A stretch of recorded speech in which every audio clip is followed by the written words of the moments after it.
Bom dia, boa tarde, boa noite, sejam muito bem-vindos ao Para Não Largar Físio, podcast onde a gente mistura coisas sérias com uma pitadinha das nossas loucuras, indignação e principalmente boas histórias dentro de 1 hora de gravação. A gente sempre tenta ser 1 hora, né? Mas estamos aqui para a gente compartilhar um pouquinho das vivências desses profissionais de fisioterapia e nosso objetivo é, com isso, essas histórias maravilhosas, inspirar todos vocês a amarem um pouquinho mais a fisioterapia, assim como a gente ama, né, Amanda? Com certeza. E hoje, especificamente, estamos aqui com uma convidada muito especial do meu coração, diretamente para o de vocês. Lívia Seckler. Livinha, você quer se apresentar? Eu posso me apresentar. Primeiro eu quero agradecer, né, o convite de Amanda e de Mari. Amei como é que eu posso dizer assim, o nome, né, Para Não Largar a Físio. Eu achei super criativo, muito legal mesmo. E eu sou Lívia, eu sou fisioterapeuta, eu sou formada aí há uns praticamente 20 anos, né, eu formei lá em 2003 pela Escola Baiana de Medicina.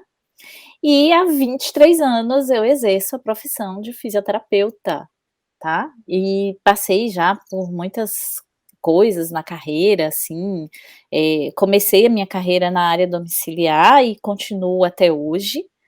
E também, paralelo à área domiciliar, eu passei pela área hospitalar, que também para mim foi uma grande, foi um grande período da minha vida, né? Eu trabalhei na área hospitalar 16 anos. Então, foi um longo tempo. Com certeza. Haja carreira aí, né? Haja carreira. Não vou entregar quantos anos eu tenho, mas eu tenho, assim, menos que isso, assim, de vida. Menos que isso. Então, a minha cutis não parece, né? Mas é verdade, a gente... Não parece mesmo, não. Porque a gente se forma muito cedo, né? Sim. A gente escolhe a profissão muito cedo e a gente acaba graduando dentro dessa profissão muito cedo. E, às vezes, eu penso que isso é bom, mas às vezes eu penso que isso também é um tanto quanto muito precoce, você escolher algo que você vai fazer durante a sua vida inteira, ou que pelo menos é isso que plantam na nossa cabeça, né. Escolher uma profissão, e nem sempre você precisa estar dentro dessa profissão a vida toda. E até, por exemplo, dentro da própria profissão, você pode ir mudando a sua carreira, o seu foco de atuação, a sua linha, né, de cuidado, enfim. Então, eu acho que a vida, ela é muito dinâmica, e a nossa carreira, ela também é muito dinâmica. As pessoas pensam na carreira como algo que você inicia e vai atingindo um pico. Não, a carreira, ela não é linear, como a gente pensa. Sim. A nossa carreira, muito pelo contrário, ela tem momentos que você está em uma posição, momentos que você está em outra, então tudo depende muito, assim, de como que você planejou essa carreira e de como que você foi chegando nos lugares em que você, de fato, planejou, porque a carreira, ela precisa ser planejada, né? Agora, assim, interessantíssimo você ter falado sobre escolher a profissão muito cedo, porque essa é a minha primeira pergunta para você. Como foi que você parou nesse curso? Como foi que você escolheu a fisioterapia? Então, eu sempre soube que eu faria algo dentro da área de saúde. Sim. E a minha característica pessoal é que eu sou uma pessoa boa ouvinte, eu sou uma excelente ouvinte, isso eu sabia, e as pessoas me procuravam desde muito cedo, amigos, colegas de sala, para conselhos, para instruções.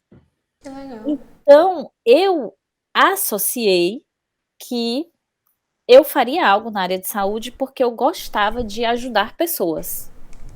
Sim. Mas a gente pode ajudar pessoas em todas as áreas, né, de atuação. Sim. Você pode Verdade. ajudar pessoas, mas a área de saúde, ela tinha uma consonância com a minha área, né, assim, com a minha alma, na verdade. E a minha primeira escolha dentro da área de saúde foi odontologia. eu queria ser dentista.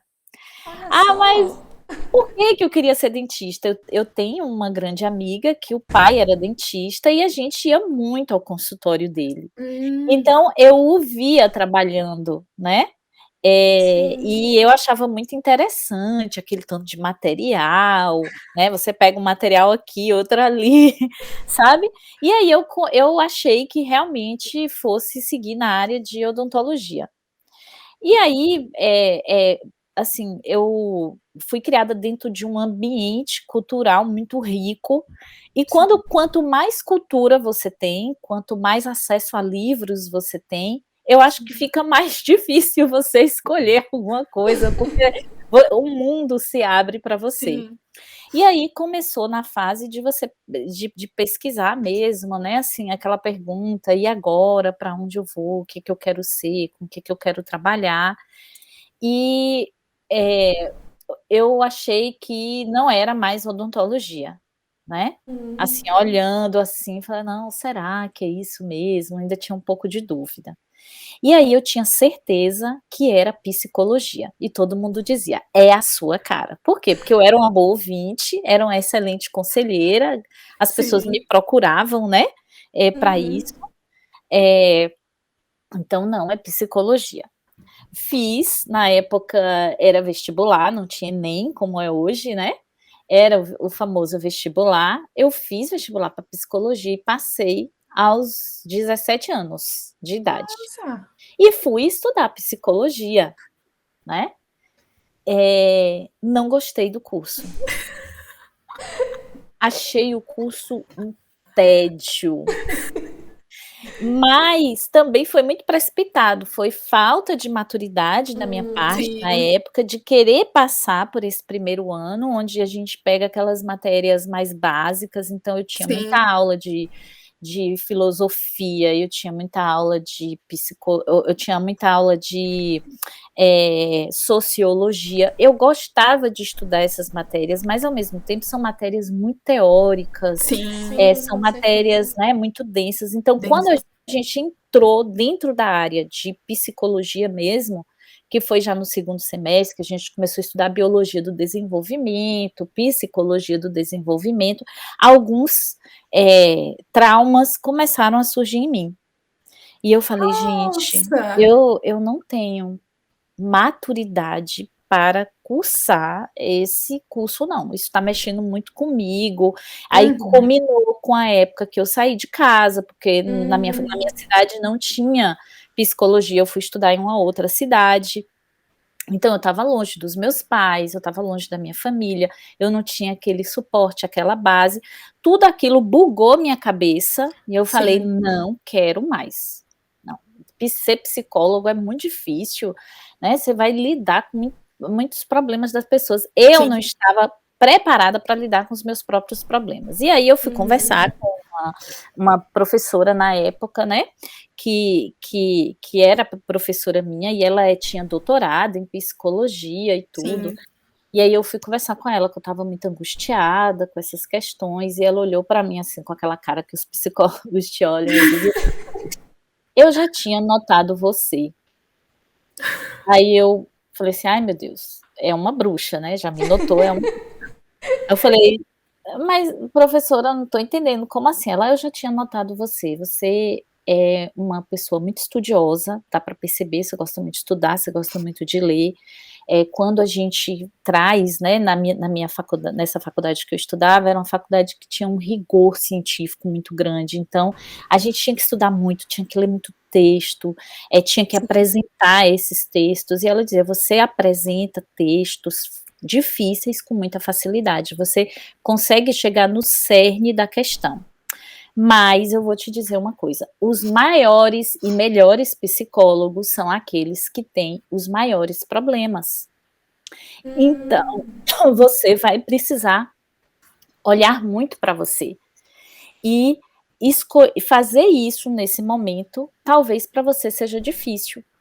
Então, talvez seja isso que só isso que esteja faltando, né, que você Sim. está no momento de vida longe de sua família, tudo isso é muito para uma cabeça adolescente. Eu só tinha 18 anos na época, né. Ela, tudo isso é muito para uma cabeça adolescente de lidar num curso realmente que não é fácil, é difícil, mas que você vai passar por isso. Então eu ainda fiquei um tempo, ainda peguei outras matérias, tive a oportunidade, né, de acompanhar essa mesma professora em alguns casos que ela atuava, mas aí eu fui vendo realmente que eu não me identificava. E essa minha amiga, né, que o pai era dentista, ela começou a estudar odontologia na mesma faculdade que eu, a gente morava juntas, inclusive. E era engraçado que ela me pedia para fazer os trabalhos dela, que ela tinha que esculpir uns dentinhos de cera. E eu gostava muito, eu sempre gostei muito de trabalhos manuais, né? Então eu fazia os trabalhos para ela e ela olhava para mim e falava assim: amiga, você precisa fazer odontologia. Olha esse dente que você fez. E aí ela chegava dizendo: eu só ganho 10. Você seria uma excelente dentista na área de estética. Volte, tente de novo. Será que você não tem vontade de fazer de novo? Eu falava assim: não tenho, eu gosto muito de fazer isso. E aí eu comecei, ainda na faculdade de psicologia, buscar outras áreas que eu achava compatível comigo. Foi quando eu comecei a verificar outros cursos dentro da área de saúde e não sei, assim, o que aconteceu, mas a fisioterapia me chamou a atenção. Me chamou a atenção porque ela tinha essa possibilidade de ajudar muitas pessoas. Na época eu tinha uma visão, assim, um tanto quanto torpe da fisioterapia, porque eu achava que ser fisioterapeuta era só colocar pessoas para andar. Então eu achava que era reabilitar um paciente paraplégico, um paciente tetraplégico, até que eu tive a oportunidade de acompanhar uma pessoa numa das minhas férias, no Hospital Sara Kubitschek, uma pessoa da família, né, de um conhecido meu, sofreu um acidente de carro, era uma pessoa jovem, ela ficou muito grave no hospital, e eu me lembro que na época ela ficou internada no Hospital São Rafael, então ela teve trauma, tanto lombar quanto cervical, e na coluna cervical ela usou uma tração para poder fazer um espaçamento maior das vértebras, para poder fazer a artrodese da forma correta.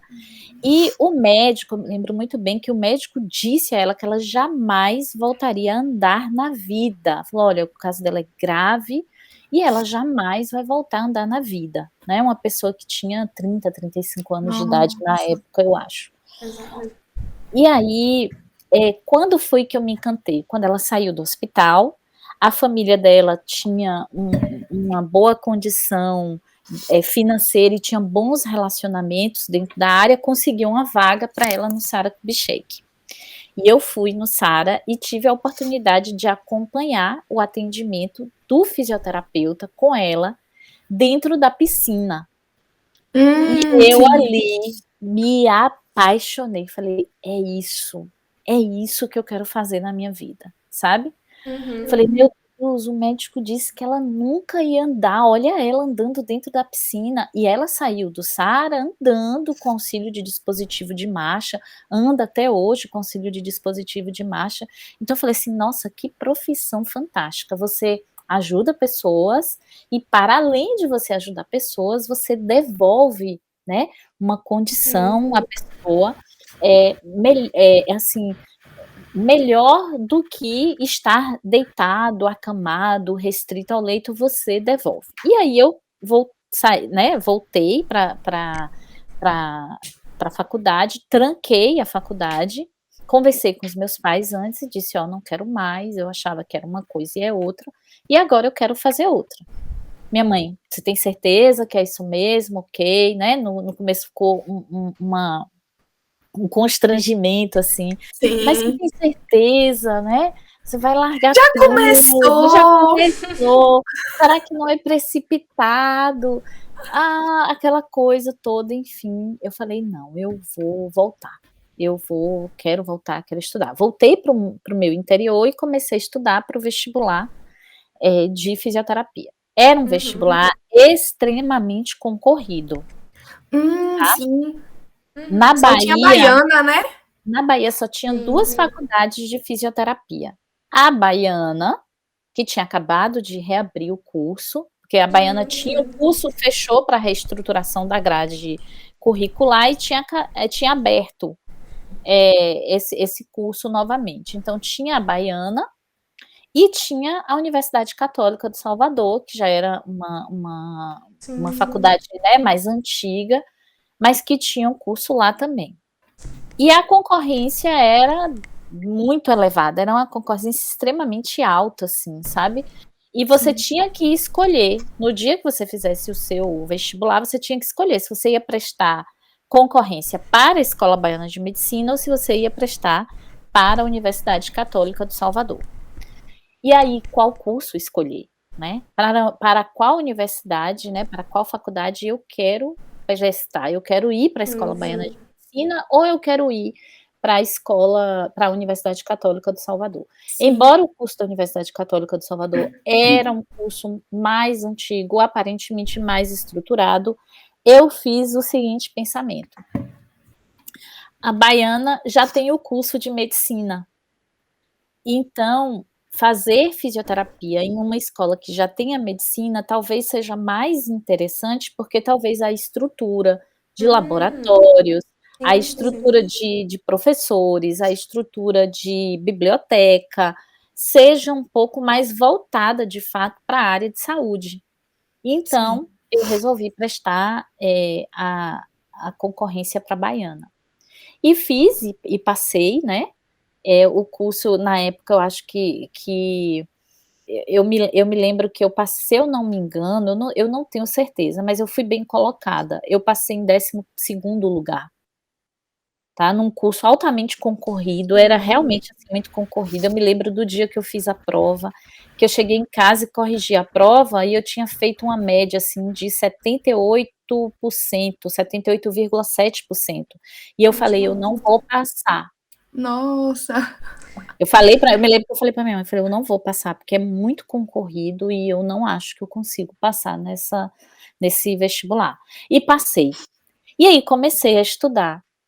E o meu primeiro ano da faculdade foi todo ali na Escola Baiana de Medicina, em Nazaré. Então, a gente tinha, os nossos monitores eram monitores, estudantes de medicina, a gente tinha disciplinas, né, por exemplo, os monitores de anatomia eram monitores da área de medicina.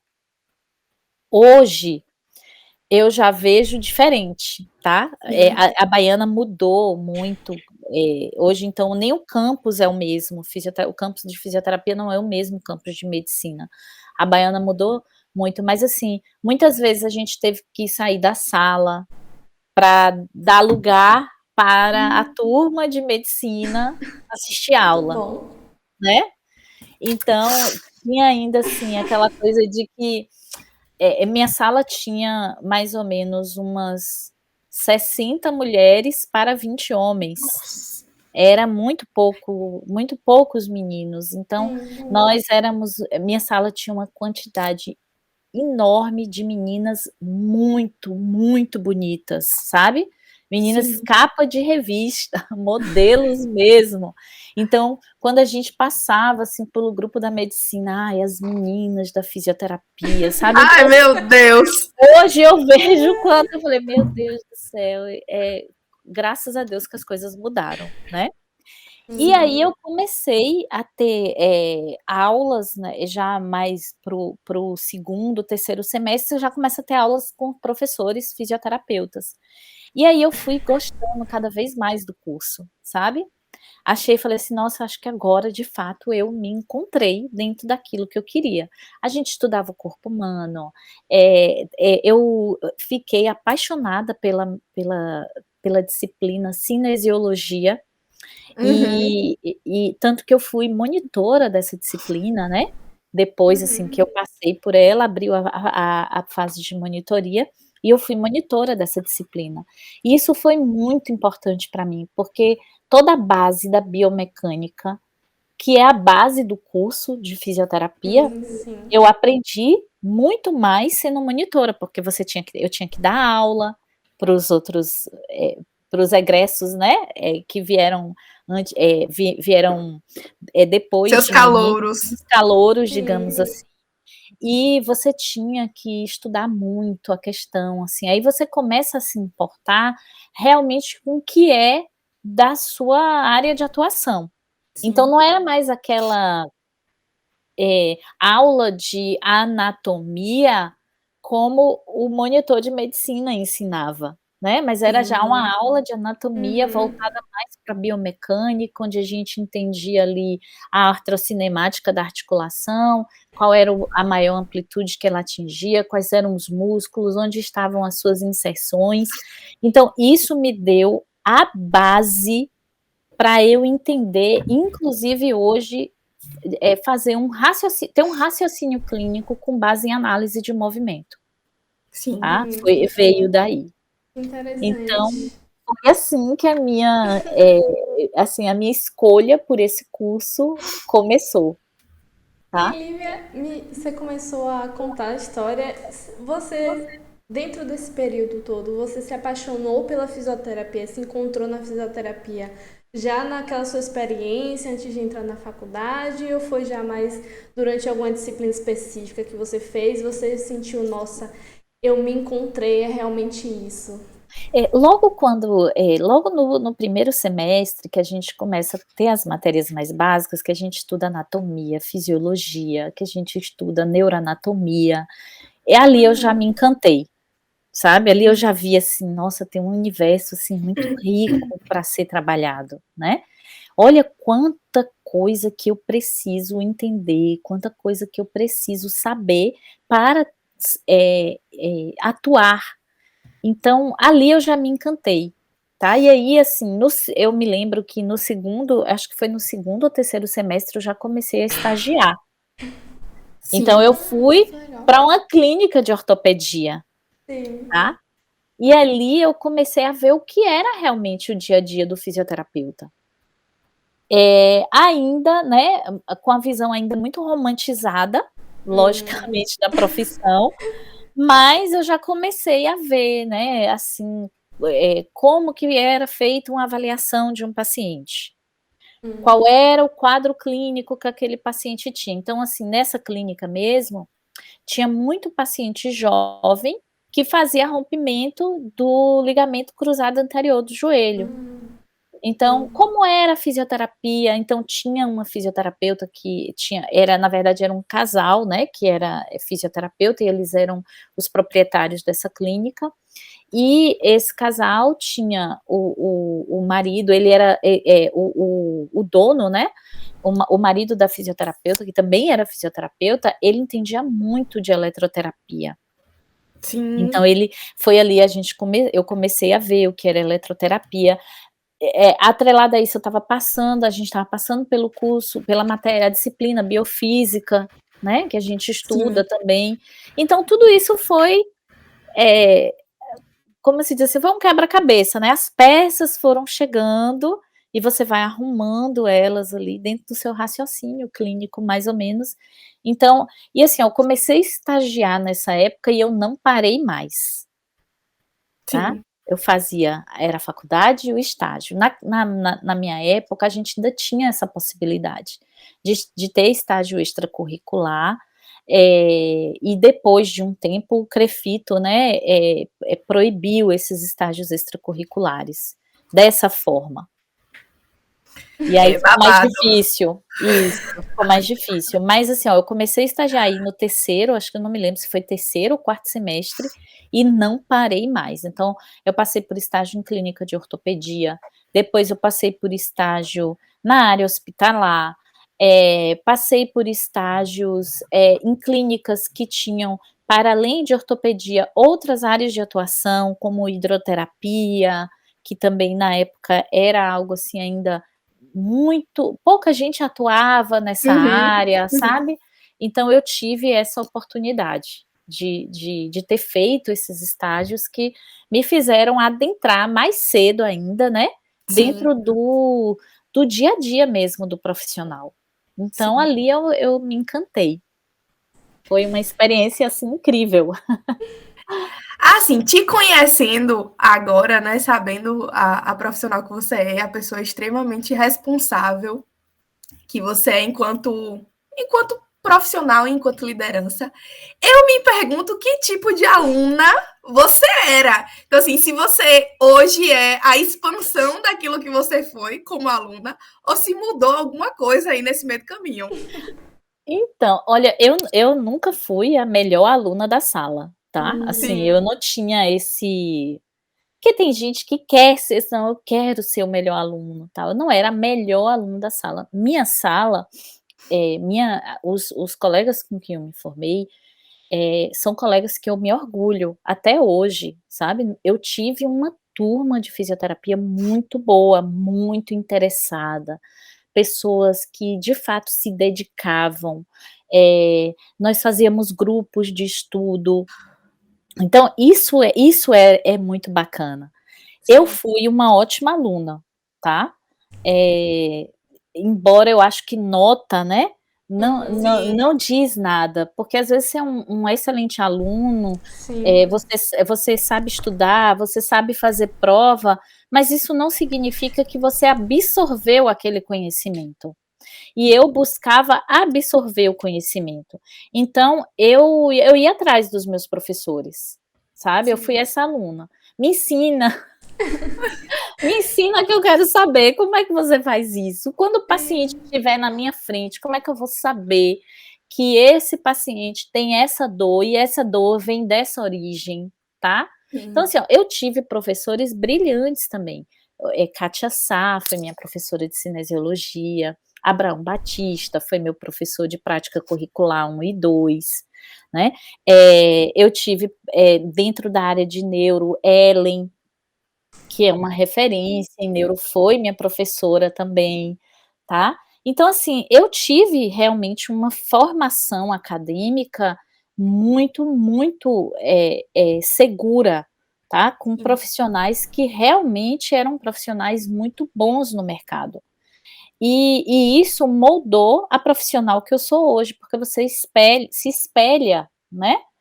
Nesses profissionais. Eu fui aluna de Lídice, que era uma fisioterapeuta que atuava no Hospital Geral do Estado, dentro da área de ortopedia.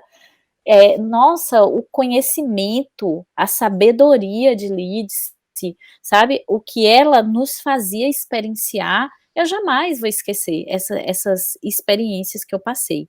Então, eu era essa aluna curiosa, eu era essa aluna que buscava compreender que todo o nosso corpo ele tinha uma inter-relação, então eu participava de simpósios, organizava simpósios dentro da monitoria que a gente fazia de cinesiologia, a gente teve a oportunidade de organizar esses tipos de evento, né? Eu era envolvida também dentro do núcleo acadêmico da faculdade, tá?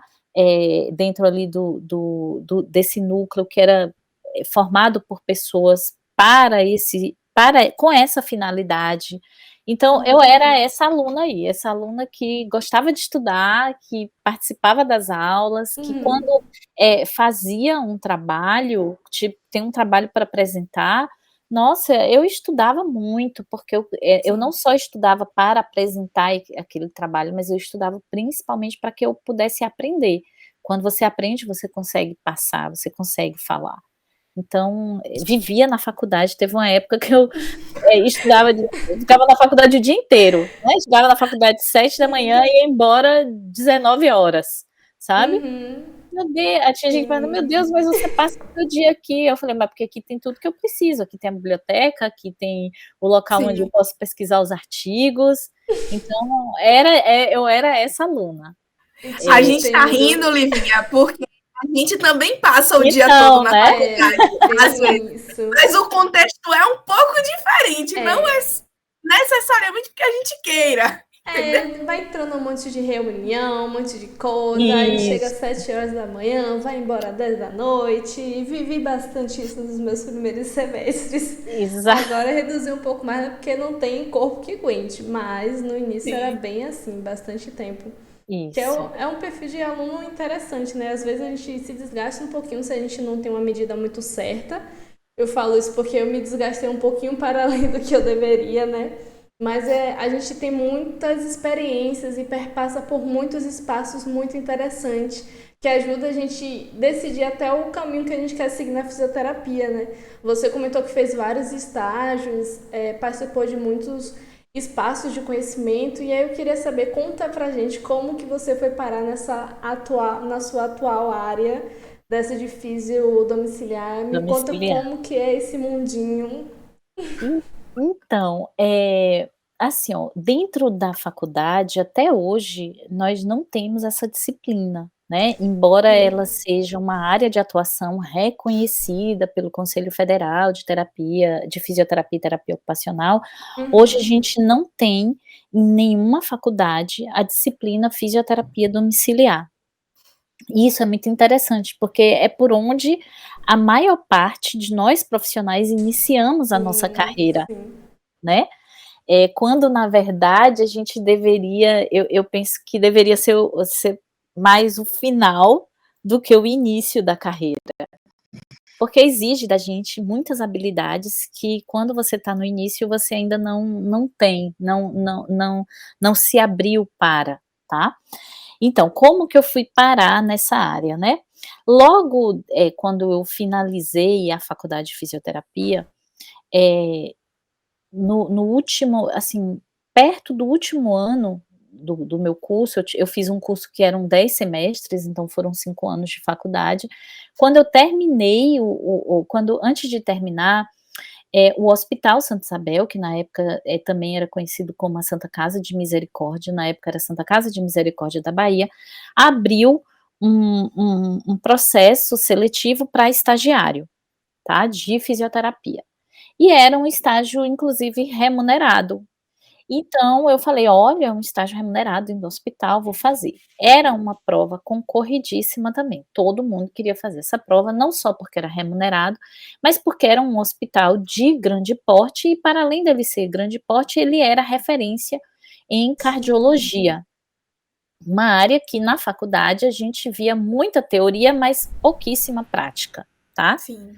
Então eu fiz essa prova e eu, passei nessa prova. Essa foi a primeira seleção profissional da minha vida, porque foi uma seleção profissional mesmo. Sim. Você, entregava o currículo, depois você era selecionado para fazer uma prova prática, uma prova teórica, depois dessa prova teórica, a depender da sua nota, você ia para a dinâmica de grupo, tá, e da dinâmica de grupo selecionava. Então eu passei por tudo isso, e era o coordenador, né, na época era a coordenadora de fisioterapia e tudo, que fazia junto com o RH do hospital, tinha uma Sim. psicóloga que fazia esse processo seletivo. Então, veja como é importante, né, eu ainda era uma estudante, mas eu já estava me submetendo a processos profissionais. E Sim. aí eu passei e comecei a estagiar dentro do Hospital Santa Isabel. Nesse estágio do Santa Isabel, a gente passava por todas as áreas, enfermarias, unidades de Legal. terapia intensiva, e dentro dessas unidades de terapia intensiva, lá era um hospital que tinha a ala pediátrica e neonatal. Então eu também tive a oportunidade de passar pelo estágio em unidade de terapia intensiva neonatal dentro desse hospital. Sim. Quando eu estava perto já de me formar, o estágio terminou, eh, e aí eu teve a minha formatura, né, um momento maravilhoso, falar: "Ai, me Sim. graduei, gente, Glória a Deus, amém, consegui, Senhor. Acabou! 5 anos, acabou, tal".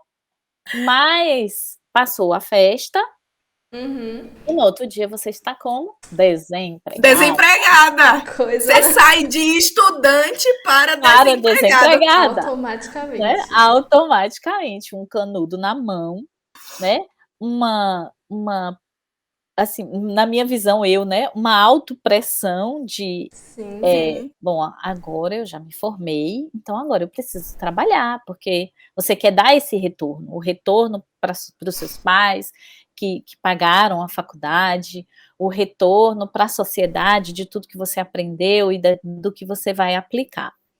E aí a gente eu comecei a buscar as pessoas, que me conheciam. Então, eu fui para os voltei lá no hospital, falava com um, falava com outro: "Olha, aí todo mundo falava: "Lívia, não se preocupe, que se eu souber de qualquer coisa, eu te indico, você é Sim. ótima, você vai se dar super bem, não se preocupe, não tenha pressa", mas o tempo ia passando e nada ia acontecendo. E aquilo ia dando um desespero em mim. "Meu Deus, como Sim. pode? Eu sempre busquei tanto estágio, eu sempre", né. Até que um dia uma colega minha me ligou e falou assim: "Ó, tem uma uma home care que está selecionando, pessoas para trabalhar, você não tem interesse?". Aí eu falei: "Ah, eu tenho interesse sim", e, né, por quê? Porque eu não queria estar fora da prática, eu queria Sim, estar na sim. prática. Aí eu falei: "Ah, eu tenho interesse sim". Aí ela: "Amiga, mas eu vou dizer, viu, não paga bem, paga pouco". Aí eu: "Não, mas olha só, tudo bem, o que eu quero é estar atendendo os pacientes, Sim.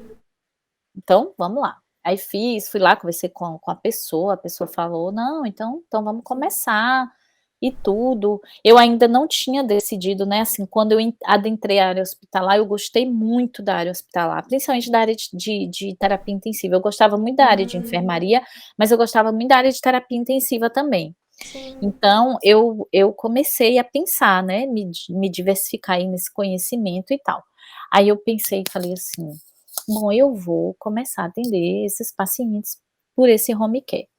Aí você recebia uma listinha lá, eram 5 ou 6 pacientes que você atendia, eh, eu ia atender esses pacientes, e foi aí o meu primeiro contato com a área domiciliar. Era totalmente diferente, porque eu tinha tido toda uma formação, que jamais se falou sobre fazer atendimento em casa. E eu fui cair bem no meu início de carreira, dentro da casa de alguém. Gente, Que como que eu entro desafio. nessa casa? Como que eu me comporto? Se o meu paciente tiver uma intercorrência, porque quando você está dentro do hospital, seu paciente tem uma intercorrência, você bate no posto de enfermagem, vem Uhum. todo mundo que, né, para ver o que que é, vem o médico e tudo. E se meu paciente tivesse uma intercorrência dentro de casa, como que eu ia agir, né? Sim. Eram pacientes de baixa complexidade, não tinham pacientes de alta complexidade, porque hoje no home care a gente tem pacientes de Sim. alta complexidade, mas eu não atuei, né, a home care que eu trabalhava, ela era uma home care que trabalhava com pacientes mais de baixa complexidade, e eu fui, né, atendendo. E aí, era um perfil muito generalista. Eu tinha pacientes pneumopatas, eu tinha pacientes que tinham acabado de sair de cirurgias ortopédicas, então aquilo foi me dando, a possibilidade de fazer o meu próprio raciocínio clínico, Sim. tá, e de ir estudando. Quando eu chegava dos meus atendimentos, eu ia estudar o caso dos meus pacientes. E às vezes eu ia ligar para pessoas que foram meus professores para perguntar: "É essa Que conduta?", legal. né, é isso que o que mais eu posso fazer? Porque eu estou dentro da casa de um paciente, eu não tenho tanto recurso assim. Era Sim. basicamente minha mão e o que tinha dentro da casa. Uhum. O que mais que eu posso fazer? E isso foi acontecendo, né. Nessa época, um tempinho depois, o Hospital Santa Isabel abriu uma seleção para profissionais, Sim. e eu falei: "Olha, eu já fui estagiária de lá, eu conheço o hospital de cima para baixo, de baixo para cima, eu conheço todos os processos burocráticos do hospital, eu Sim. vou Sim. levar o meu currículo". Mas eu fui assim pensando: "Eu não sei, né, sou recém-formada, não sei, né, estou Hum. começando ainda a minha pós-graduação, não sei se vai rolar, porque muita gente também vai fazer esse processo seletivo". E Sim, aí eu sim. fui fazer o processo seletivo do Santa Isabel, bati lá na porta da coordenação e falei assim, com a coordenadora: "Não, porque eu soube que você, né, vocês estão selecionando". Aí eu tinha uma preceptora dentro desse hospital que é a Patrícia Alcântara, que foi minha preceptora lá, que quando ela me viu, ela disse assim: quem te falou que só estava faltando o seu currículo? Aí eu, oi? Como assim? Ela, eu estava louca atrás de você, não estava conseguindo falar para você trazer o seu currículo, você não pode perder esse processo. Então eu falei, beleza, mas eu estou esperando, né, a coordenadora chegar lá na sala para eu poder entregar o meu currículo para ela. Aí eu peguei, essa coordenadora estava numa reunião, ela chegou, eu fiquei na porta da sala da coordenação, tinha umas cadeirinhas assim, próximas, eu fiquei lá sentada, fiquei lá esperando ela chegar. Quando ela chegou, ela me olhou, aí ela, oi, tudo bem? Como você tá? Eu falei, tudo bem. Eu falei, olha, eu vim aqui trazer o meu currículo, que eu sei. Aí ela, não, vamos entrar. E abriu a salinha e senta. Eu falei, não, porque vocês estão contratando. Ela, a gente vai contratar profissional mesmo e tal. Eu falei, então, eu trouxe aqui o meu currículo. Aí ela, então tá, pegou o meu currículo e uma coisa me chamou a atenção, porque ela pegou o meu currículo. Ela, olha, tem isso aqui tudo ainda para ver de currículo, tal. Tinha uma pilha de currículo, assim. Ela pegou o meu currículo e botou em outro lugar. Olha só. Mas eu falei assim... Já fui excluída, já. Saí de lá sem zero esperança. Falei assim, ixi, ela não me botou junto com os outros, né? Então, eu não vou ser selecionada. Mas deixei pra lá. Como é que funciona, né? Já pensa logo no pior. Já pensei no pior, não pensa, obviamente, vou ser né? contratada e nem precisa ver nada. Não, mas até porque era um processo seletivo, era muita fase que você tinha que passar ali dentro. Sim. Né? Ia ter prova, ia ter dinâmica de grupo, ia ter entrevista com ela, ia ter psicoteste, exame médico, ia ter um bafafá de trem para fazer. Aí eu falei, olha, sabe de uma? Eu vou continuar no meu home care mesmo. Sim. E aí eu continuei e tal, uma semana depois o hospital me ligou, e aí falou que meu currículo tinha sido selecionado, se eu tinha interesse, e aí marcou, né, tinha a data da prova. No dia da data da prova, gente, tinha mais de 60 fisioterapeutas. Misericórdia. E era gente que já tinha formado há 2, 3 anos, era gente que já trabalhava no Hospital Português, gente que já trabalhava no Hospital Aliança. E eu falei, meu Deus, eu vou concorrer com essa galera aqui. Não sei se vai dar para mim não, mas vou fazer o que tem que ser feito. Aí fiz a prova, aí passei na prova, inclusive tirei um notão na prova, né, na hora que a moça, você ligava para saber, ela, nossa, você fez uma prova excelente, tirou uma nota maravilhosa, aí me deu lá, que eu tinha tirado 9,8, eu falei, broquei na prova, tô bem. Maravilhosa. Fui até que chegou na última fase da seleção, e a última fase, a coordenadora me dispensou da dinâmica de grupo, ela falou, e a entrevista com ela foi muito breve, porque ela já falou assim, eu já te conheço, já foi estagiária daqui, eu sei quem você é, então assim, você não vai precisar passar por essas etapas que outras pessoas que eu não conheço vai precisar, eu só quero saber o seu turno e quando é que você vai começar. Aí eu entrei para o hospital, e no hospital, quando eu entrei, eu fui trabalhar na unidade de internação, eu não subi direto para a unidade de terapia intensiva. Eu fui para a unidade de internação. E eu estava muito feliz, porque eu tinha sido contratada, né, porque olha, tinha o quê? 6, 7 meses de formada, eu já tinha 2 empregos, né. Um que pagava bem, que era o hospital, pagava bem, o outro não pagava muito bem. Mas aí eu falei assim, olha, eu vou continuar por enquanto nos 2, porque eu também tô gostando de atender no domicílio, né, tô gostando de atender, é legal, eu tenho um contato com a família, e ali eu fui criando, o meu jeito, o jeito Lívia de entrar na casa, o jeito Lívia de conversar com o paciente, o jeito Lívia de conversar com a família. Então isso foi me dando, experiência, isso foi me dando conhecimento também. Né, de como eu lido com essa família, como que eu explico, tinha família que queria saber tudo, o porquê que eu estava fazendo aquela conduta, tinha família que olhava para mim e achava que eu era muito jovem, mas sabe, você é muito jovem, né, e aí você mostrar que você conhece, que você sabe o que está falando, né, olha agora, Entrar em contato com o médico. O médico dela mandou esse relatório aqui para você. Aí você lê o relatório. A senhora tem um telefone do médico? Eu gostaria de falar com ele. Então, entrar em contato com o médico para conversar, para entender qual era a expectativa que ele tinha com a fisioterapia para aquele paciente, qual era a expectativa do paciente, qual era a expectativa da família. Tudo isso eu fui aprendendo fazendo, né? Ninguém, não tinha ninguém para me ensinar. Você entra na casa e você começa a atender.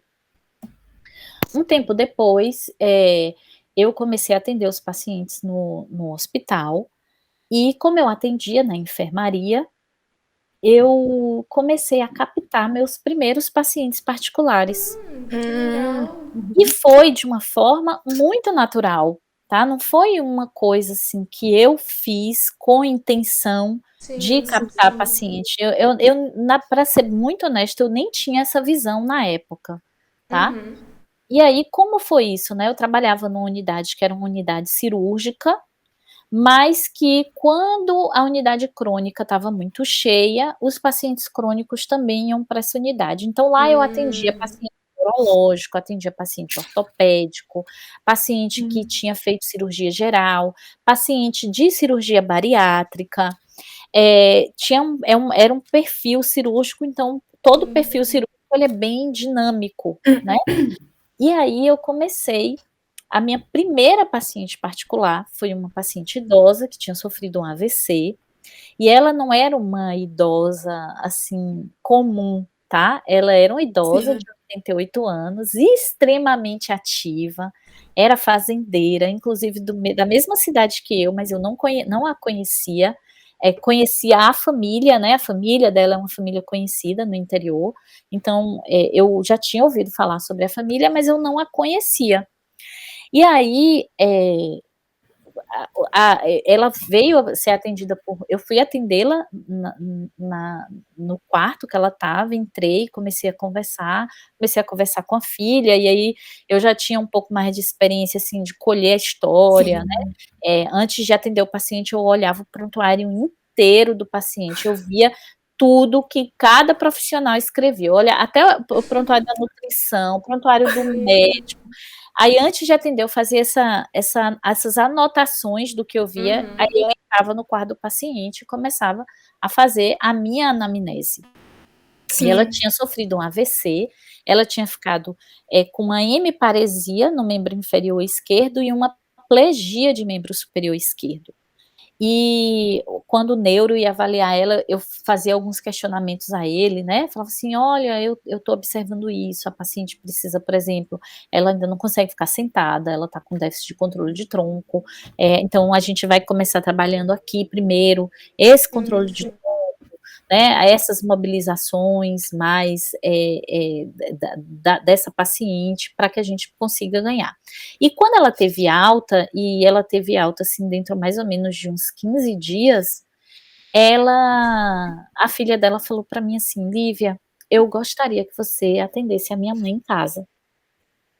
E eu falei assim: meu Deus, ela quer que eu atenda a mãe dela em casa? A gente gostou muito do seu atendimento, achou você muito criteriosa, a gente notou que ela teve melhoras aqui dentro, então a gente queria que você continuasse, porque você já conhece o quadro dela e tudo. Aí eu atendo, tal. Aí eu falei: gente, minha primeira paciente particular. Eu vou, meu Deus, um paciente particular, porque eu atendia antes pelo convênio ali, agora eu vou atender particular. Será que tem muita diferença? Será que como é que vai ser? E tudo. Aí eu parei, né, me estruturei e fui atender essa paciente no domicílio. E ela era uma paciente idosa que a primeira pergunta que eu fiz a ela: o que a senhora espera de mim? Aí ela: eu quero voltar a fazer o que eu fazia antes. Eu tenho fazendas, eu sou administradora das minhas fazendas. Então, eu monto no cavalo, eu corro as fazendas com o cara lá o contratado, né, delas, eu corro com eles. Eu tenho não sei quantas cabeças, ela era dona, né, de um rebanho de gado. Eu tenho não sei quantas cabeças de gado, e eu preciso tomar conta, sou eu que olho se está em dia a vacinação, sou eu que verifico se o peso do gado está adequado já para o abate, qual é o cruzamento que vai ter, quando vai ser, sou eu que controlo tudo isso. Então eu quero voltar a fazer isso. Eu falei, meu Deus, Socorro! onde é que eu fui me meter? Será que eu vou conseguir? Aí eu parei e pensei assim, olha, eu fui monitora de neuro com Ellen. Eu sei biomecânica. Eu vou conseguir atender essa paciente. Então, como eu já atendia no hospital, a gente começou a atender. Então, no início, a gente começou a fazer a fisioterapia 5 vezes por semana. E à medida que ela foi melhorando, a gente foi reduzindo. Mas o fato é que em 3 meses de atendimento domiciliar, a minha paciente já ficava em pé, a minha paciente já não tinha mais plegia no membro superior, já tinha uma paresia, e ela já estava começando a dar os primeiros passos com andador. Ao final de 3 meses, e a filha me falou assim: olha, Lívia, quando a gente quer que você faça fisioterapia, mas a gente está tentando uma vaga para ela no Sara Kubitschek. Então, quando ela for para o Sara, aí a gente, né, vai deixar ela no Sara e de lá a gente vai voltar para o interior. Ou não, tudo bem então, mas vamos fazer a recuperação dela para que quando ela chegar no Sara, ela já esteja com a melhor recuperação possível. Sim. E aí, ela se recuperou muito bem. Quando ela foi para a consulta no Sara Kubitschek, ela já foi andando com uma bengala, ela nem andava mais com andador, né? Ela já foi andando com uma bengala.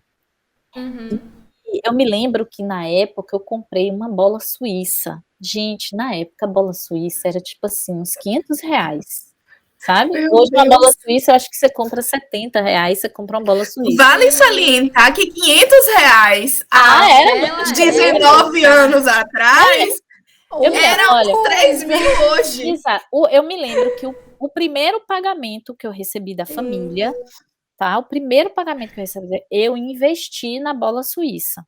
Tá? Eu me lembro que eu falei assim: ó, uma parte desse dinheiro eu vou guardar, a outra eu vou comprar uma bola suíça, porque eu vou usar uma bola suíça com ela em algum momento. Sim. E foi dito e certo, e carregava essa bola para lá, essa bola para Pra fazer jus aos 500. fazer. E aí levei essa bola suíça, né? Fiz vários exercícios com ela nessa bola suíça, quando ela já estava apta, óbvio, né? Para ir para a bola suíça. Sim. Porque no estágio, como Ellen ela tem formação no Bobat, ela ensinava algumas coisas do Bobat pra gente. Então, não só na faculdade, mas na monitoria eu tive muita oportunidade, né, de vê-la atendendo pacientes e de vê-la fazendo a análise do movimento funcional e elencando a melhor técnica para ser usada para aquele paciente naquele momento. Então, isso eu aprendi muito. Então, eu fiz a mesma coisa com essa paciente. Sim. Usei muito também da minha criatividade, usei muito também do meu raciocínio, né, do que eu achava que era importante para ela. E aí, com esses 3 meses, ela foi fazer a consulta lá no Hospital Sara.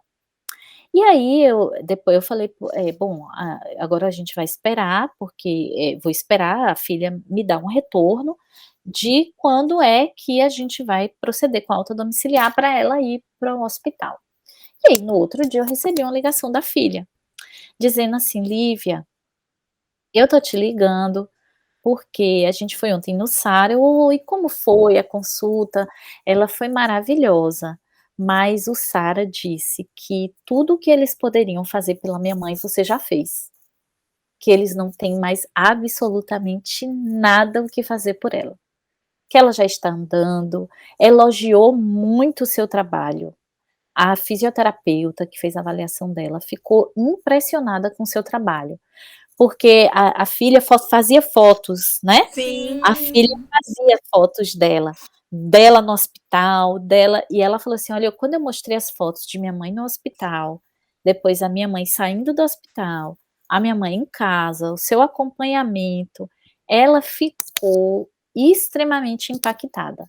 Então eu queria que você ainda continuasse por mais uns 30 dias, para você ainda aprimorar o que você me disse, né, porque eu falei assim: "Olha, eu acho que ela ainda pode melhorar um pouco a marcha, né, a Sim, gente ainda pode melhorar um pouco mais a cadência da marcha, a gente pode trazer mais segurança para evitar quedas". Então, em 30 dias a gente consegue fazer isso, porque depois ela vai voltar para o interior. E eu queria que você fizesse um relatório descrevendo tudo o que aconteceu com a minha mãe, sim, para que eu pudesse, inclusive, entregar a fisioterapeuta lá do interior que vai atender ela. Eu falei: "Não, eu faço, tal". E aí ficamos mais 30 dias e essa minha paciente, viajou, voltou para a cidade Uhum. dela, né, e voltou super bem. Eu fiz o relatório, aí outro desafio: "Gente, como eu vou colocar, né, a Sim, linearidade, assim, do que aconteceu com essa paciente numa escrita".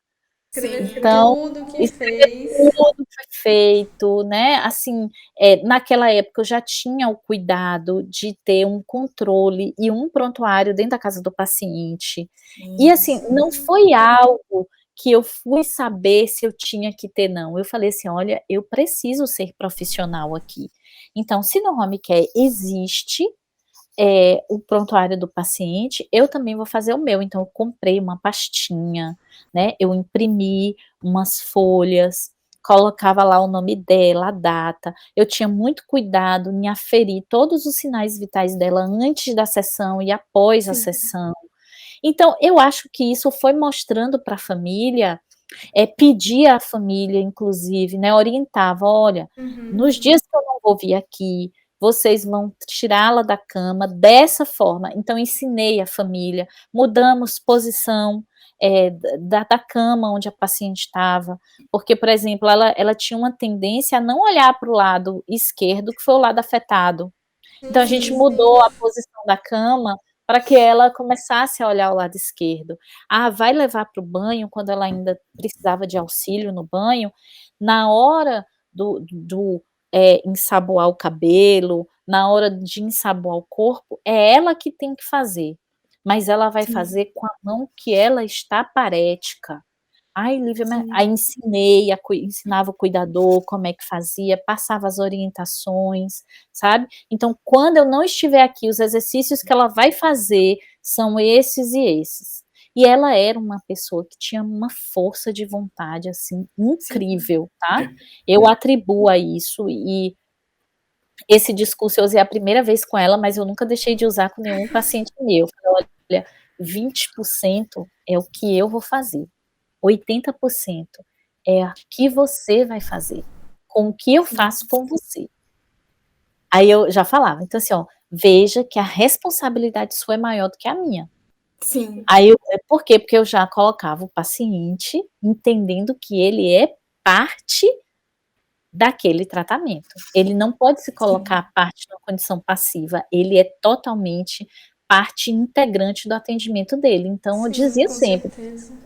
80% é seu, 20% são as minhas técnicas, 20% é o meu tratamento, mais 80% é o que você faz com o que eu te ensino, com o que Uhum. eu sim. te levo a adquirir. Então isso foi muito bom, porque foi um discurso que eu levei para ela e que levei para todos, colocando, assim, a responsabilidade mesmo para ela, para a Para a família, pessoa, para a sim. pessoa. Compartilhando, na verdade, a responsabilidade, né. Livinha, você estava falando aí das dificuldades que você teve, né, no começo de carreira, tanto por conta da idade, acredito que eventualmente também deva ter tido alguma dificuldade pelo fato de você ser mulher, né, mais jovem, e entendendo essas dificuldades, principalmente a dificuldade do contexto, né, domiciliar, porque como você falou, em outros ambientes e a gente é formado para atender em clínica, a gente é Isso, formado para atender em hospital, Sim, a gente sim. não é formado para atender eu e em casa. Deus, a Isso. família e o paciente. A gente não é formado para isso. Se aprende até hoje, assim como você aprendeu, se aprende na prática. Mas eu queria te perguntar se além dessas dificuldades, se você em algum momento teve dificuldade de separar o que era pessoal, né, do que é a tua parte profissional. Então, assim, Aceitar ou não aceitar o cafezinho, o bolo, aceitar uma amizade, manter uma amizade posteriormente. Então, você teve alguma dificuldade para separar essa parte profissional da parte mais pessoal, digamos assim? Olha, eu não tive essa dificuldade, porque, assim, quando você adentra um domicílio, você é um invasor, tá? Mesmo que a família tenha te contratado, você continua sendo um invasor. As regras são as regras da casa. Se a família, por exemplo, é uma família que não entra com sapato em casa, pode ter certeza que você vai tirar seu sapatinho, né? Não é você que vai infringir uma cultura que tem ali dentro. Sim. Então, como eu tinha uma facilidade de fazer vínculos, e por que eu tinha facilidade de fazer vínculos? Porque eu queria entender quem era a pessoa que estava por trás daquela doença. Sim. Então, eu tinha curiosidade. Eu me peguei muitas vezes pedindo à família: "Me traz uma foto dele antes da doença". O que ele gostava de fazer, quando ele era, mais novo, tá? Quando ele não tinha essa doença, qual era o hobby preferido dele? O que é que ele sentia, prazer em fazer? Porque isso eu usava na minha terapia. Sim. Né? Eu usava no meu tratamento como paciente. Lívia, olha, ele adorava dançar forró. Eu tive um paciente que adorava dançar forró. E às vezes a gente dançava forró, né? Sim, a São João. Eu tinha um paciente que era parkinsoniano, e uma das formas da gente, inclusive, trazer ritmo, mobilidade de tronco através da dança. Então, eu usava isso no meu atendimento. Depois que eu fazia os alongamentos, depois que eu fazia os fortalecimentos necessários, agora, seu fulano, vamos dançar um forrozinho? O senhor se importa de dançar um forrozinho comigo? E a gente dançava um forrozinho. Então, assim, eu criava esse vínculo com a família porque eu entendia a biografia daquela pessoa. Né? Quem é esse paciente que eu estou atendendo? Quem é seu João? Quem é Dona Maria? Quem é qual, assim, às vezes eu tive um paciente idoso que ele teve Alzheimer. Então, quando eu comecei a atendê-lo, ele já estava no estágio de Alzheimer avançado. Mas ele tinha momentos de lucidez, tá? Mesmo nesse estágio de Alzheimer avançado, ele tinha momentos de extrema lucidez. E ele era um médico anestesista, né? Ele tinha sido médico, ele já estava 92 anos, mas ele tinha sido médico anestesista, e para além dele ter sido anestesista, ele tinha sido professor da Universidade Federal da Bahia. Nossa. E aí, tudo isso eu sabia porque eu perguntava, né? E conversava muito com a esposa dele. E aí eu me lembro que ele tinha, na verdade, ele era atendido por um outro fisioterapeuta que ele gostava muito, e aí esse outro fisioterapeuta saiu do atendimento e me indicou. Esse colega me indicou. E aí no começo ele tinha muita resistência comigo, né? Ele ficava assim, falava assim: "Ah, mas e cadê Daniel?", que era o fisioterapeuta. "Mas e Daniel, não veio por quê?", né? Tipo assim, ele tinha Alzheimer, mas ele se lembrava, né? E aí eu falava para ele: "Olha, não é mais Daniel, agora sou eu". E aí como é que eu fiz para conquistar esse paciente? Aí eu começava a conversar com ele sobre coisas de anestesia. "Ah, me conte aí, quando você era médico, você usava aquela máscara, assim, na pessoa?". Aí ele começava a contar, sabe? E aí nisso eu ia começando a introduzir uma coisa ali, outra coisa aqui, aí botava ele sentado, eu usava um EPAP nele, né, porque ele não conseguia fazer os exercícios respiratórios, ele não conseguia fazer a coordenação, e aí eu falava: "Agora faz conta que você está no centro cirúrgico, e eu vou botar uma máscara em você". Ai, ele ficava, sabe? Ele chega a fazer o EPAP, assim. Lembrando os tempos antigos. Com as lembranças antigas dele, aí eu: E aí, você tá sentindo alguma coisa? Ele, não, está uma maravilha. Porque, sabe? Aí eu, Conquistou ele nessa. olha, faz de conta que agora você vai fazer você foi chamado para fazer anestesia de uma pessoa. Você já está pronto? Já está com seus instrumentos? Aí botava umas coisas assim para ele pegando, eu falava, como é o nome disso? Aí ele me falava assim, isso aqui é a máscara do oxigênio. Aí eu brincava com ele, você está ouvindo esse barulho? Aí ele, é o respirador. Vamos colocar a pessoa no respirador. Então fazia ele usar as mãos para fazer um alcance maior com as coisas. Então eu entrava nesse universo e isso ia conquistando de alguma forma não só o paciente, quanto a família também. Eu me lembro que uma vez eu cheguei na casa dele e a cama dele ficava de frente para a porta do banheiro. E a porta do banheiro estava aberta e tinha um espelho. E eu cheguei no quarto e ele estava. Eu fiquei observando aquilo, né? Aí quando eu cheguei. Aí eu falava assim, oi, ele, oi, Lívia, eu cheguei, e aí, como o senhor tá? E tô bem, eu falei, eu fiquei curiosa com uma coisa, você está dando tchau pra quem? Aí ele, pra aquele velhinho ali, ó, coitado, olha como ele tá sozinho. Era ele não se reconhecia, ele não se reconhecia. Imagine, aí eu olhei pro velhinho e falei, nossa, aí ele, olha como a cabeça dele tá branca, ele falava, olha, a cabeça dele tá branca, eu falei, nossa, tá mesmo. Aí eu falei, ó, você já tem uma pessoa para você conversar, um amigo pra você conversar. Aí ele, mas eu acho que ele é muito velhinho, né? Era ele não se reconhecia. Então, essas coisas a gente, né? Depois eu conversava com a esposa, a esposa dava muita risada, falava assim, menina, é só você mesmo, sabe? Então acabava que a fisioterapia tinha leveza, né? Então, quando ele tinha, as famílias tinham meu número de telefone. Então, quando elas tinham qualquer dúvida, olha, tá aqui o meu telefone.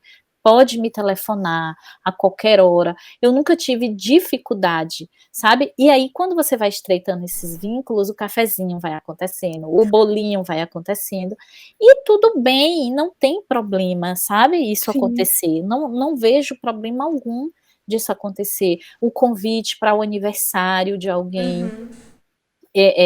Os 80 anos de uma paciente minha, eu fui convidada pela família para estar. Por quê? Porque para a família era algo inédito ela está conseguindo já não usar mais a cadeira de rodas e poder fazer uma festa de aniversário, que era algo que ela fazia a vida toda. Né? Eu fui chamada uma vez para atender uma paciente que o sobrinho falou assim para mim, olha, eu te desejo boa sorte. Aí eu disse, mas por que você está me falando isso? Eu falei, porque ela é uma pessoa dificílima. Ela é uma pessoa mal-humorada, ela é uma pessoa que ela não gosta de conversar, ela é uma pessoa que eu acho que pode, inclusive, ser rude com você. Aí eu falei, não, eu entendo, isso faz parte da personalidade dela. Vamos ver como que ela vai aderir ou ela não vai aderir ao tratamento. E o que for que tiver que acontecer, vocês vão estar devidamente orientados e sinalizados por mim.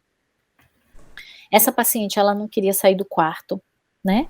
Ela não saía do quarto. Ela era uma fumante inveterada, ainda era uma fumante inveterada, ela acendia um cigarro no outro. E ela não queria, de forma alguma, fazer absolutamente nada. Então, quando eu cheguei, ela também tinha muita resistência à minha pessoa. E aí, primeiro eu comecei a conversar. Gente, com 5 meses, nós já estávamos dando voltas no condomínio. Best friends. Best friends, voltas no condomínio, assim, logicamente que isso tinha um objetivo, o meu objetivo com ela era realmente melhorar a performance dela, ventilatória, porque ela era uma paciente DPO-cítica, embora ela não fosse uma paciente que utilizasse oxigênio, mas todos os marcadores iniciais dela, de início de atendimento, eram muito ruins. Ela tinha um teste de velocidade de marcha muito baixo, que predizia, inclusive, risco de demência, risco de queda, tinha uma baixa tolerância ao esforço, tá? Então, à medida que eu fui fazendo o meu tratamento com ela, né, o tratamento para não só ganho de força muscular, mas também para ganho de resistência, ela foi melhorando e a gente foi começando a sair de casa, que com 6 meses o sobrinho falou assim, Lívia, ela melhorou o humor, a família está, assim, encantado como ela está diferente. Sim. Ela morava, o sobrinho, a esposa do sobrinho e 2 sobrinhas netas, né, que ela considerava, assim, ela tinha uma meta, que era os 15 anos dessa sobrinha dela. Ela queria viver para ver essa sobrinha fazer 15 anos. Então, o que eu fiz? Eu foquei nessa meta. Falei, olha, mas deixa eu te falar, não quero fazer, não vou fazer isso. Eu falei, Ju, qual é a sua meta? Você lembra que você me disse, a primeira vez que eu estive aqui, eu perguntei assim, o que você mais quer na sua vida? Você disse, ver a minha sobrinha fazer 15 anos. Como é que você vai entrar na festa da sua sobrinha de 15 anos dessa forma como você tá? Eu estou aqui para te preparar para esses 15 anos. Sim. Então, assim, foi perspicaz, né, ter usado isso como motivação para ela fazer o que ela precisava fazer. E ela, gente, tudo na vida é realmente aquilo que a gente coloca como crença, né? Sim. Ela foi para os 15 anos da sobrinha. E 1 ano depois que a sobrinha dela fez 15 anos, ela faleceu. Mas ela foi, né, assim, os 80 anos dela foi lindo, ela estava feliz, ela dançou, ela estava feliz com a família reunida, sabe, porque ela era uma pessoa que gostava muito de festa, e ela era uma idosa lindíssima, sabe, uma idosa linda, gente, uma pele fantástica. Eu sempre, toda vez que eu ia atender ela, ela estava maquiada, ela estava bem arrumada, com a unha feita, o cabelo impecável. E ela no futuro, quando eu for visitar ela. E ela só saía dessa forma, sabe? Sim. Então, assim, eu ficava me perguntando, né? Olhando assim para ela e falando assim. Aí eu um dia falei assim para ela, falei, eu queria ver suas fotos quando você era mais jovem. Gente, sabe aquela modelo Marta Rocha? Ela era a cópia de. Depois vocês botam. É uma modelo que fez muito sucesso, inclusive internacional. Se eu não me engano, Marta Rocha era baiana e Marta Rocha foi Miss Mundo, alguma coisa assim. Gente, essa minha paciente era a cópia de Marta Rocha. E aí, ela já era viúva, ela não teve filhos. Sim. E assim, ó, para caminhar com ela, né, na distância que eu tinha, que eu tinha colocado como meta, eu precisava ter algo que interessasse a ela. Então, eu começar nas nossas caminhadas, as nossas caminhadas eram feitas com a gente conversando sobre a vida dela, sabe? E ela me contava os bailes que ela ia, as roupas que ela vestia, como que ela conhecia o marido dela. Ela teve um casamento, assim, épico, tá? E assim, depois conversando com os sobrinhos, eles me falaram assim, olha, nunca vi na vida um amor desse. Era um amor, gente, de cinema. Ele levava, tipo assim, ó, ele queria levá-la a um restaurante para almoçar. Ele ia no restaurante num dia anterior, experimentava a comida, olhava o ambiente para ver se era um ambiente que ela iria se sentir bem. E aí só depois que ele a levava no lugar, sabe? Eu quero um desse. Eu quero baixas expectativas. Nada exato. E ela tinha, assim, sabe? Ela falava, assim, desse esposo e ela ficou viúva muito Sim, sim. Na verdade, ela ficou viúva jovem porque ele era muito mais velho do que ela. Eu acho que ele tinha uns Sim. 15 anos, mas ele era 15 anos mais velho do que ela. Uhum. E então ela ficou viúva jovem. E aí ela falava assim, sabe? Então eu aproveitava esses momentos e ali, Sim, né, ao mesmo tempo que eu estava ali, né, com o meu cronômetrozinho para ver qual era a com distância que a gente estava certeza. percorrendo, eu estava, Aham. aí eu: "Ai, Ju, mas então me conta mais, e me Agora, conte isso como era", tem uma coisa né. muito interessante nisso, porque é uma coisa que a gente, pelo menos eu escutei bastante nos primeiros semestres na minha graduação, que a gente não podia ter um vínculo tão forte assim com o paciente, se apegar ao paciente. Só que você falando, por exemplo, é às vezes dessa relação e desse vínculo que é criado, porque a gente precisa ter uma conexão com o nosso paciente, senão ele vai olhar para nossa cara e ele estiver cansado, ele vai falar, não quero fazer, É, e lá vai embora todo o seu planejamento, né? exato. E assim, olha, o fazer por fazer não faz sentido para ninguém. Sim, Você sim. precisa fazer algo porque você tem um objetivo com aquilo. Uhum. Então, entender qual é o objetivo do seu paciente antes de você traçar o plano de tratamento para ele é imprescindível. Com Mas certeza. é importante também você conhecer quem é essa pessoa. Por exemplo, ela era uma idosa que ela não praticava atividade física antes. Ela não ia gostar de atividade física. Então, eu não podia ir para lá, traçar condutas que soassem a ela que ela estava fazendo uma atividade física, porque ela ia rejeitar. Sim. Então, qual Uhum. era a forma que eu tinha? Era de fazer aquilo como se fosse uma breve caminhada Sim. da casa dela. Eu me lembro a primeira vez que a gente saiu para caminhar, ela não andou 5 metros, Sim. porque ela não andou 5 metros, porque ela não conseguiu, ela tinha dispneia para andar esses Nossa. 5 metros. E eu Uhum. disse aí, quando isso aconteceu, eu falei: "Olha, a Ba tá muito ruim, é risco de hospitalização, é risco, né, de queda, são muitos riscos que essa paciente corre, muito risco de evento adverso, né. Então vamos começar a fazer um Sim. trabalho aqui". Então, se eu colocasse para ela e a gente trabalhava com exercício de resistência, com TheraBand, então comecei primeiro trabalhando com ela com os TheraBands, né, com as bolas, depois eu passei para as caneleiras, quando ela já tinha condições de fazer a caneleira, mas tudo isso intercalado com um porquê, com uma Uhum. necessidade, tá. Sim, Entre sim. o intervalo de um exercício e outro, uma conversinha para trazer a ela Amenizar. um ânimo, uma tirada do foco de que eu estou fazendo exercício. Sim. Sim. E isso Agora, foi melhorando, né, uhum. isso melhorou ela muito, assim. Ela faleceu e não Sim. foi nem ela faleceu porque ela teve covid, né.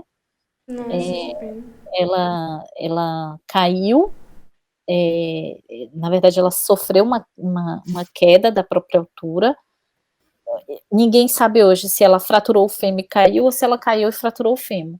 E aí foi Uhum. fazer a cirurgia, tá, e foi Sim. nessa época eu já não a atendia mais. Por quê? Porque ela, no final já, assim, muito muito próximo desse internamento, ela já estava no limite dela mesma, sabe. Sim. Então eu falei: "Olha, agora vamos investir". Ela, concomitantemente ao meu atendimento, ela também fazia eu sugeria à família que a gente buscasse o auxílio de uma terapeuta ocupacional, porque ela tinha algumas questões relacionadas à perda de memória, Uhum. sabe, e Sim. a TO trabalha bem essa parte também, mas ela também tinha alguns déficits sensoriais que era importante a TO trabalhar. E eu falei: "Não vamos suspender a TO, a gente reduz aí um pouco a fisioterapia, mas não Uhum. suspende a TO". Esse vínculo não tem como você não fazer com o seu paciente, principalmente Sim. se você atende ele em casa. Com Você conhece a certeza. família inteira, você conhece, os sobrinhos, você conhece os netos, sabe? As pessoas te conhecem, tem pessoas que querem te conhecer, porque a pessoa fala tanto, né, a seu respeito, que as pessoas querem te conhecer. E eu sempre gostei muito de atender pacientes idosos. Eu sempre achei eles muito fofinhos, assim, sabe? Sempre gostei muito de conversar também com eles, Então, acho que tudo isso facilitou, né? Facilita até hoje. Com certeza.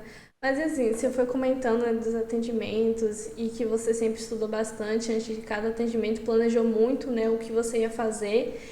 Mas assim, e no final do dia? Sobrava tempo para dormir? Como é que era isso?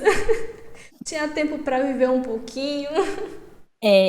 Como eu falei, né, eu comecei trabalhando nessa home care, depois no hospital, depois começou a cair muito paciente particular, eu deixei o home care, fiquei só com os pacientes particulares e os pacientes, e o hospital. No hospital eu trabalhava em regime de escala, então eu não ia para o hospital todos os dias, né. Dentro do hospital, inclusive, eu passei por diversas áreas, então eu comecei da enfermaria, depois eu fui para uma unidade semi-intensiva, depois eu fui para uma UTI, depois eu fui para outra UTI, eu tinha um perfil muito dinâmico, então eu rodei muito, assim, o hospital como um todo, né. Mas, se tinha tempo, tinha, né. Tinha tempo sim. Como eu trabalhava, no hospital e eu trabalhava em regime de plantão, então eu me organizava nos momentos que eu estava de folga para fazer coisas que eram do meu interesse, né. Eu sou uma pessoa que gosta muito de ler, então fazer minhas leituras, para investir em cursos que eu achava Sim, interessante, sim. né, para assistir filme, para sair com os amigos, para planejar as férias, por exemplo: "Ah, vou tirar férias, vamos para onde? Vou fazer o quê?", né. Sim, sim. Tudo isso sobra tempo. Eu acho que tempo é uma questão de gestão Sim. e saber o que é prioridade naquele momento para você, tá. Sim, com certeza. Eu tinha metas também, né, quando eu comecei a trabalhar eu tinha meta, eu queria comprar meu apartamento, então gente, eu trabalhei feito uma louca para comprar meu apartamento. A minha primeira meta era comprar o meu carro, eu comprar o meu próprio carro com o meu próprio dinheiro. Então, eu trabalhei igual a condenada mesmo, mas comprei meu carro, pronto. Qual é a próxima meta? Agora a minha meta é comprar meu apartamento. Então juntei dinheiro para comprar meu apartamento. O povo aqui na minha casa dizia, meus pais falavam assim, minha irmã falava que eu tinha um escorpião no bolso. Gente, Um escorpião no bolso, porque a meta era tão focada, né, em comprar esse apartamento, que um salário que eu tinha, eu guardava todo, sabe, eu guardava aquele salário todo, esse salário aqui é o meu apartamento. Sim. Era decidida, focada. Focada, altamente focada. O outro salário eu usava para pagar as minhas contas, né, as contas que eu tinha, e o outro salário era destinado para isso, tá, para pagar um salário era as contas, os cursos, as especializações, essas coisas que eu Sim. pagava, o outro salário era para o apartamento. Então teve uma época da minha vida que eu trabalhei, assim, saía do plantão da noite e trabalhava atendendo o paciente uma boa parte do dia. Aí ia para casa, aí no outro dia eu ia atender paciente de novo, sabe. Aí no outro dia eu estava de plantão, atendia, voltava em casa, tomava um banho, pegava minhas coisas e ia para o hospital. Eu no fundo do carro tinha uma sacola com roupa, né, com roupa, com nécessaire, com tudo, porque quando você Todo trabalha necessário para para sobreviver sobreviver, porque fora de casa. fora de casa, porque no hospital também, se meu colega faltasse, tinha dobras, né, Sim. então às vezes você podia dobrar, então eu estava ali preparada também para que se houvesse dobra eu pudesse tomar banho dentro do hospital, né, então Foi um preparada para a guerra. Hoje em dia é mais tranquilo. me organizava nesse sentido. Sim. E vinha vendo você falando aí, e te conhecendo, eu acho que tanto durante, não só durante a fase da graduação, né, mas inclusive durante você enquanto profissional. Às vezes bate aquele desespero, aquela vontade de desistir, de largar tudo. E, de certo modo, é para isso que a gente criou, né? Essa interação sim. aqui. É literalmente para não largar a físio, exceto se você realmente quiser muito e ver que esse não é seu lugar. Não é seu Mas caminho. entendendo que esse é o caminho e que esse é o lugar da pessoa. O que é que você diria para um estudante, depois de tantos anos aí, 2 décadas de profissão, que gosta dessa profissão, que se entende, mas que tá meio que perdido, tá meio que desesperado, porque a gente sempre fica. Para quem não sabe, Livia é minha coordenadora de estágio, então durante as provas ela sempre me vê surtando. Surtos que não são leves e não é de tênis, mas bate aquele desespero de, meu Deus, o que é que eu tô fazendo aqui? Eu não vou conseguir dar conta, eu não vou conseguir passar. E aí você passou por toda a sua graduação e passou por essas 2 décadas de profissão. Para quem se identifica com a profissão e para quem quer permanecer, mas que está, sei lá, perdido pelo caos, o que é que você falaria para essa pessoa não largar a fisioterapia? Sim. Olha, tudo na nossa vida, a gente precisa persistir. A gente não pode deixar nada na nossa vida na primeira dificuldade. Sim. E entender que as dificuldades, muitas vezes, elas vêm para nos testar.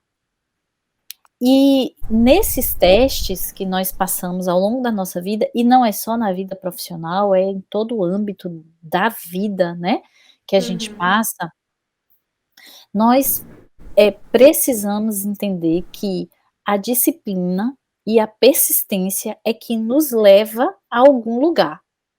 Sim. Pode não ser necessariamente ao lugar que você planejou, da forma como você planejou. Porque, como eu disse, não é o caminho profissional, ela não é uma linha reta, Sim. tá? E vão aparecer oportunidades nas nossas vidas que a gente nem sequer sonhava que pudesse aparecer. E que você precisa estar tão atento para você não desperdiçá-las. Sim. Então, assim, hoje, todo caminho iniciante em qualquer profissão é difícil. Se você conversar com um aluno que acabou de se formar em odontologia, ele vai passar por um caminho árduo. Se você conversar com um estudante que está terminando o curso de direito, ele vai passar por um caminho árduo. Porque, primeiro de tudo, ele vai ter que fazer uma prova, né, para ter lá a carteira, né, da OAB. Sim. Não é uma prova fácil, ele vai ter que estudar muito. Em fisioterapia, não é diferente. Você vai precisar galgar esse lugar. E o que eu percebo hoje é que, de alguma forma, nós estamos vivendo um momento em que tudo parece ser muito rápido e muito instantâneo. Sim. Quando a gente vê um cantor novo surgir com uma música lindíssima, você fala assim, nossa, no auge do sucesso, você não sabe qual é a história que essa pessoa passou na vida para naquele momento estar colhendo esse fruto. Sim. Tá? Vou dar um exemplo, por exemplo, quando Marília Mendonça estrelou, né, fora do anonimato, ninguém sabia que Marília Mendonça já era compositora desde os 12 anos de idade. Ninguém sabia que os percalços pelos quais ela já tinha passado na história da música até ela chegar nesse topo. Sim. Então, até você chegar nesse topo, você vai passar por muitas intempéries. Não desista na primeira. Sim. Caminhe, mesmo com a intempérie, caminhe com ela. Vá, olhe o que aquilo pode te auxiliar. Se eu tivesse desistido da profissão quando eu comecei, eu não estaria hoje com 20 anos de profissão. Sim. Eu teria feito outra coisa, mas isso não ia me trazer a garantia, a certeza de que E na seria outra mais fácil. profissão seria mais fácil também, Sim. tá?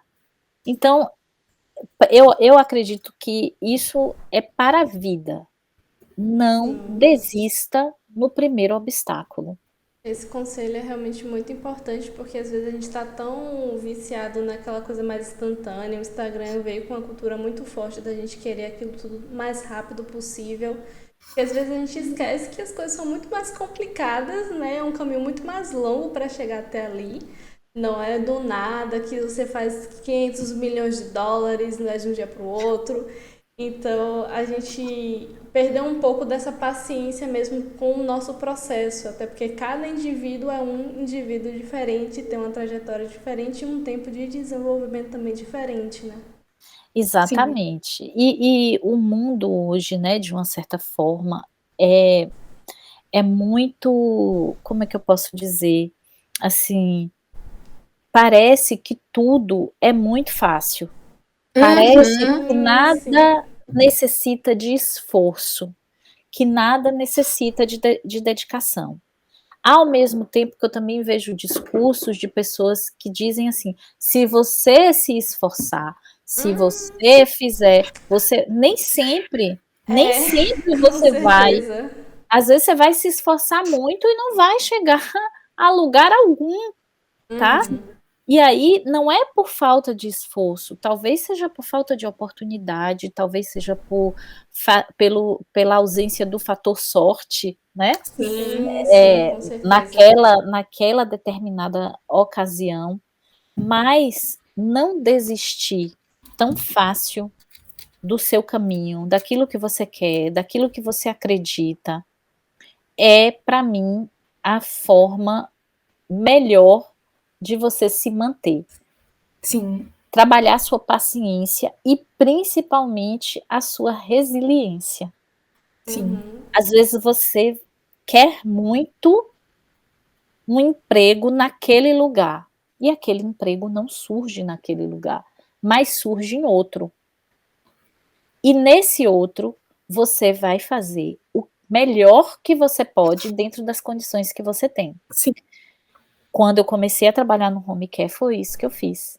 Eu fiz daquela oportunidade de eu estar na prática o melhor que eu podia fazer. E o melhor que eu podia fazer me fez ver, me abriu tantos caminhos, me fez ver tantas coisas que hoje eu uso, inclusive, na cadeira que eu estou, né? Sim. Hoje eu trabalho no home care como num cargo de supervisão de uma equipe de fisioterapia. E então eu sei a dificuldade que a pessoa passa no domicílio. Eu já passei por Sim. isso. Então eu posso encurtar o caminho dessa pessoa.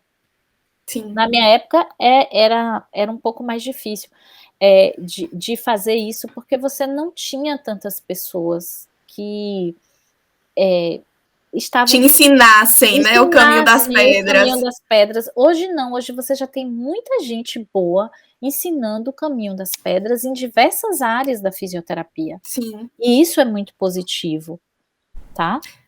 Aí, então, a frase que fica é: a vida de fato não é uma corrida de 100 metros Não, rasos, né? É uma maratona. é uma maratona. É uma maratona e que você precisa, além de paciência e resiliência, se preparar, né? E entender que os caminhos eles são diversos.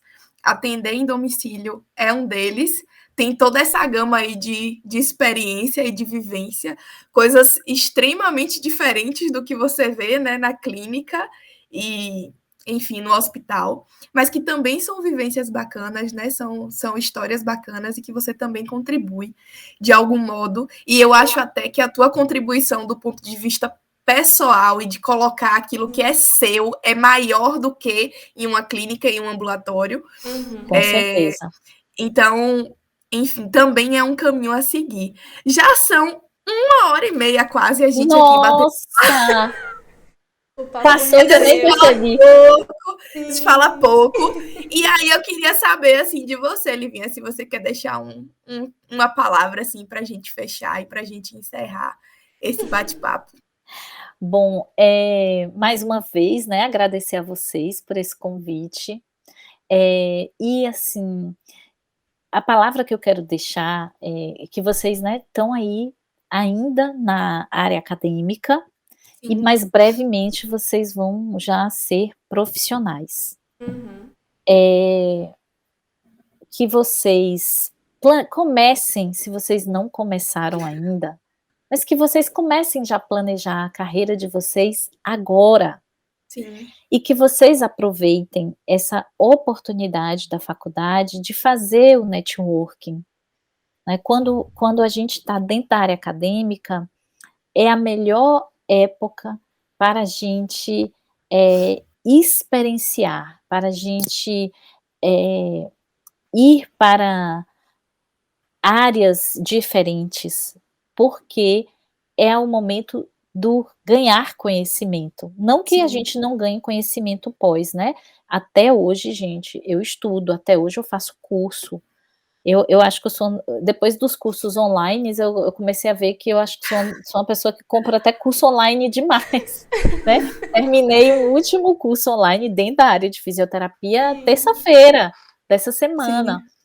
sim, Então assim, continuem estudando. Estudar, a gente vai estudar a vida toda. Eu tenho 20 anos de Uhum. formado, há 20 anos eu estudo, há 20 anos eu aprendo. E a minha mensagem final, assim, que eu queria deixar, é que nós precisamos muito mudar a realidade da nossa profissão, né. Nós sim, precisamos, de fato, exercer o papel do fisioterapeuta. Nós precisamos galgar esse reconhecimento da sociedade, para que a nossa profissão, ela possa não só, ir além, mas para que ela possa crescer o que ela ainda não conseguiu crescer nesses 60 anos. sim. Nós já avançamos muito, mas a gente ainda tem um longo, longo caminho pela frente. Uhum. Então, faça a sua parte nesse caminho. Sim, Então, essa é a minha mensagem, sabe, de você sim. olhar para a sua profissão com dedicação. É isso que a gente tá aqui. Assim, Exatamente. só isso. Esse é o nosso objetivo. Mari, você quer se despedir? Primeiramente, agradecer pela sua presença e por aceitar o convite. É realmente muito importante ouvir falar muito de você, né, por Amanda. Só elogios e exemplos. E fico muito feliz de você ter compartilhado tanta história tão bacana pra gente, que inspira realmente, que é o que a gente quer nesse podcast, inspirar as pessoas, mostrar a gama de possibilidades que existe dentro dessa profissão maravilhosa. E, enfim, acho que você só trouxe mais a alma ainda para o nosso podcast, bem aquilo que a gente realmente quer passar para o mundo, né? Para o Brasil e para o mundo, Deus é. É Exatamente. isso. E saber que pode ser que a oportunidade não apareça aqui no Brasil, mas pode aparecer em outros lugares do mundo. Sim, Uhum. E não Sim, se fechar a essas oportunidades, sabe? E buscá-las. com A gente certeza. precisa buscar as oportunidades do que fazer, onde fazer, com quem fazer. Então, aproveitem esse momento para planejar isso. É o momento que vocês têm e é o momento que vocês Sim. sim, precisam. Busquem mentores. É muito importante a gente ter mentor, tá? sim. Assim, pessoas que encurtem esse caminho, como eu falei. E não só encurtem, né, mas também inspirem e façam com que a gente sinta o desejo e a vontade de ser melhor. E é muito nesse lugar, Uhum. Livinha, assim, que eu te vejo, né? Eu sou extremamente sortuda de ter pessoas, de poder conviver com pessoas, que eu vejo que, além de serem excelentes pessoas, né, de ter bom caráter, enfim, de serem pessoas que você sabe que pode contar. Além disso, que, né, nos tempos de hoje, às vezes, assim, eventualmente é um pouco mais raro, mas de ter pessoas que também são excelentes em suas profissões E eu vejo muito, ela estava conversando, né, Mari, falando sobre como ela era e falou sobre os cursos dela anteriores. Aí, na época, ela pensava que isso era porque de psicologia, mas, na verdade, já era um perfil de liderança que se traçava aí, e uma liderança que eu acredito, né, um tipo de liderança, inclusive, que eu e Mari acredita, que é essa liderança mais empática, mais acolhedora, que realmente enxerga o potencial das pessoas. E um dos nossos propósitos é justamente isso, enxergar o potencial dos fisioterapeutas como um todo, enxergar o potencial da nossa profissão. Sim. E te agradecer, né, por ter aceitado esse convite, ter vindo bater esse papinho aqui com a gente, esse papinho de quase 2 horas, ter tomado esse cafezinho, e aí a gente meio que encerra por aqui, né, gente? Por aqui, foi ótimo, meninas. Muito Gostei obrigada. demais, viu? Agradeço muito a vocês por esse convite. Espero que esse podcast vá lá, que possa, né, inspirar outras pessoas, principalmente os estudantes, lembrar de uma coisa que é muito importante para a nossa vida, principalmente para a vida profissional, que é o quanto que você conhece sobre você mesmo, né? Sim. E quando a gente fala em autoconhecer, assim, em autoconhecimento, não só você saber quais são as suas características predominantes, mas principalmente você entender quais são os seus valores, aquilo que você não abre mão, porque isso nos direciona para o lugar certo, né, para onde a gente de fato quer ir. Então, é necessário você fazer esse mergulho, focar naquilo que você tem de talento, tá? Sim. Quais são os meus talentos? O que para mim é fácil? Isso te direciona muito no planejamento também da sua carreira, da sua vida e das oportunidades que aparecem se você abraça com convicção ou se você rejeita porque não é, embora seja algo que está surgindo nesse momento, não é algo para o meu perfil profissional. Sim. Não é algo que ressona na minha característica como pessoa, como profissional, não é isso que eu quero. E aí você também diz o não com a convicção. Mas tudo isso você só vai saber se você se conhecer e não desistir, né? Não desistam, galerinha. Inclusive, não desistam de curtir, compartilhar aí com as pessoas para ouvirem o nosso podcast. Um beijo a todos. Beijo. Tchau, tchau. Muito obrigada, meninas. A gente que agradece. Beijo.